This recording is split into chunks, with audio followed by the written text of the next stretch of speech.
বিষয়টা হচ্ছে এখানে যে কিভাবে পাবলিক ট্রান্সপোর্টটাকে ডেভেলপ করা যায়।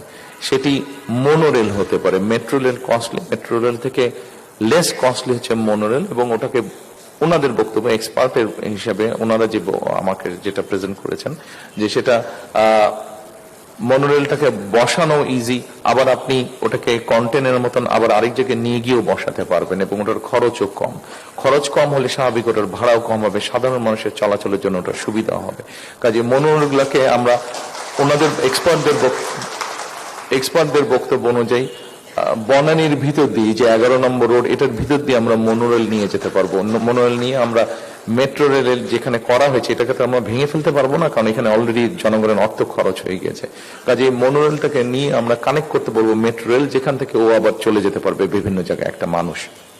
সো আবার মোহাম্মদপুরের ভিতর দিয়ে আমরা মনোরেল নিয়ে এসে ওখানে যে কানেক্টিভিটি আছে মেট্রো রেলের, সেখানে আমরা কানেক্ট করতে পারবো।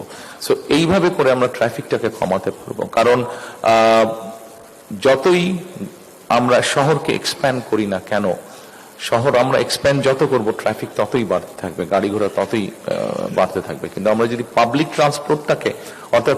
ট্রান্সপোর্টটাকে যদি আমরা অন্তত এরকম একটা স্টেজে আনতে পারি যেখানে এখানে যারা মঞ্চে বসে আছেন অথবা আমার সামনে যারা বসে আছেন, আমরা যদি কমফোর্ট ফিল করি যে হ্যাঁ পাবলিক ট্রান্সপোর্টে আমরা চলাচল করতে পারবো, সেক্ষেত্রে কিন্তু ট্রাফিক কনজেশন অনেক ক্ষেত্রেই কমে আসবে।